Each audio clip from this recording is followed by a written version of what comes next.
We're now going to select a good font to create our title. Now, for a graphic designer, choosing the right font is really important. So if we're going to put a heading in here and we're going to write something like BLOCKHEAD, so I just use the A tool there for the text to come in, and I'm going to write in BLOCKHEADs as my title. At the moment, this is in a font which is Times New Roman, and there's no link between the fun blockheads and the really formal font that we've got going on here. And lots of people choose really bad fonts all the time. If you do a quick Google for poor font choice, you'll see all sorts of rubbish font choices. Here's Big Al's Harley Davidson Riding Club in a sort of playful font, which doesn't seem to match up to the sign. An example here, colour choice and size of font doesn't again match up to the sign. Lots and lots of examples of people that aren't thinking about their font choice. And quite often when you're presented with all the different fonts that are available to you in PagePlus, you just want to go crazy and select silly fonts that don't link to what it is that you're doing. Often people create script fonts sort of that are meaningless. So you want to choose a font that's going to match your message. And hopefully your message here is something to do with Lego, something that's fun and playful. So whatever font you choose, just make sure that you pick one that's going to match. I've chosen Accent SF, which is going to link in. I think it looks quite sort of blocky and a little bit fun as well. The font currently is black. I could leave it like that, doesn't look too bad. But I kind of want it to link in a bit more. So I'm going to change the colour of the font to be the same colour as one of the colours of my characters. I'm going to do that using the colour picker tool, which is over here in your colour menu. If you select colour picker and then just hover over a colour that you want to choose. So I'm going to choose this blue of this character's face. Once I've selected the blue, here it is at the side, I need to select the text itself because we can change background colour, that's the fill, line colour and text colour on everything. So you've got to select the text bit, which is what I want to change, and then I'm going to click the blue that I picked. And what's nice now is that my font and the colour of it has got a clear link to the picture that I've done. The font is a little bit big just now, so I'm going to make it a touch smaller. I'm also going to, if you look at my final poster, I'm going to bring in a second font, and I'm going to make this font a little bit more professional looking because I'm trying to advertise this as a new selection of characters that you can have within the BLOCKHEAD poster. So I want a professional font, and I've chosen here Century Gothic, which is a clean, modern font which offers a nice contrast to the fun BLOCKHEAD slogan. I'm going to use the same text tool to put that in, so the A artistic text tool, and I'm going to make sure if I place it in here, let's just click that again, let's just put it in here. I type in the word introducing, and I'm going to resize it and change it to Century Gothic, get the corner of it and resize it down so that it's not as bold as the word BLOCKHEAD. But you'll also notice that I've positioned it, or I'm just positioning it now, so that it is, the I is in line with the B. So I'm always thinking about my alignment.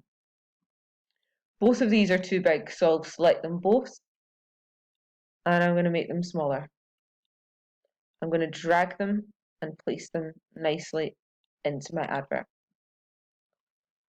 I'm then going to finish this off by creating some more text.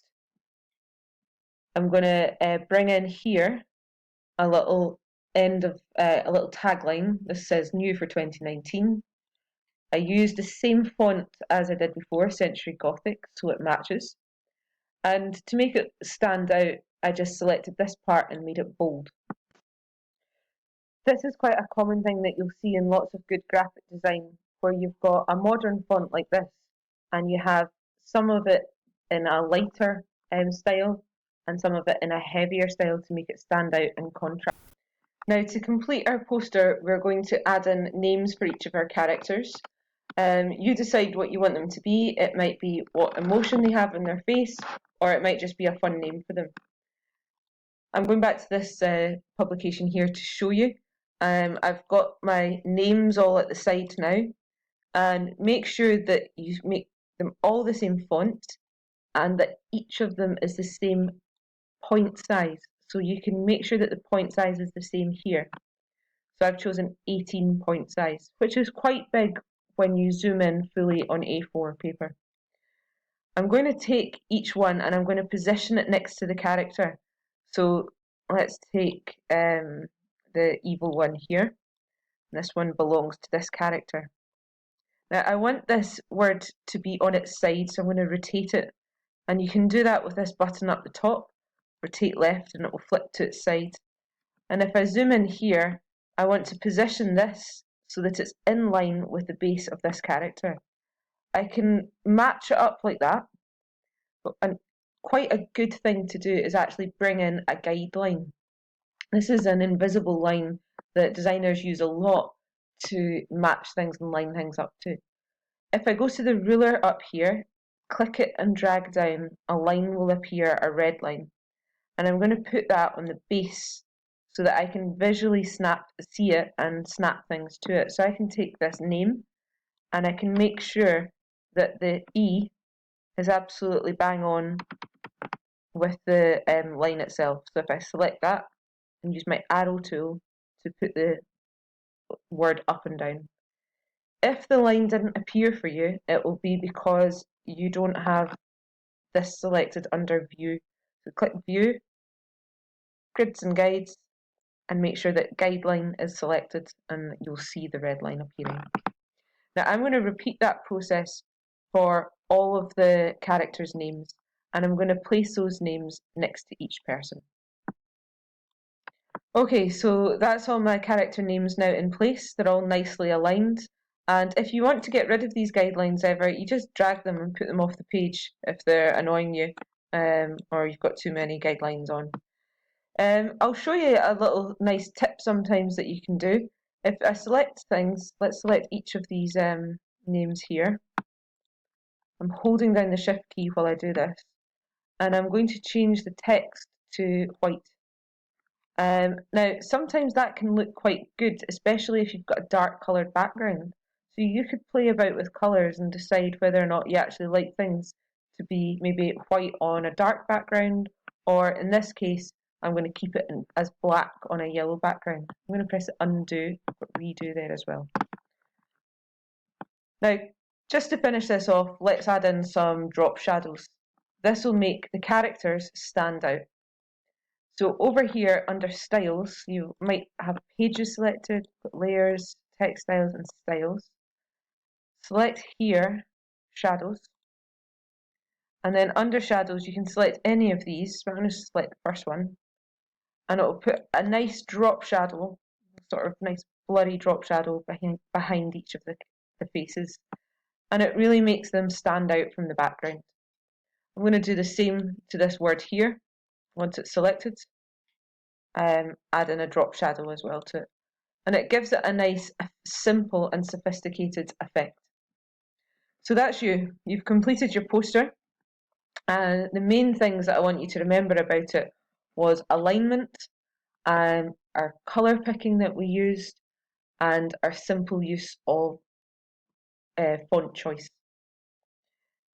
Once you save your work, you can export it as a PDF. So press save and save it into your folder. And once you've done that, you can select publish as PDF, and it will save it as a PDF file, which will be easy to send and share to other people. So this one here is a PDF of the first poster that I made.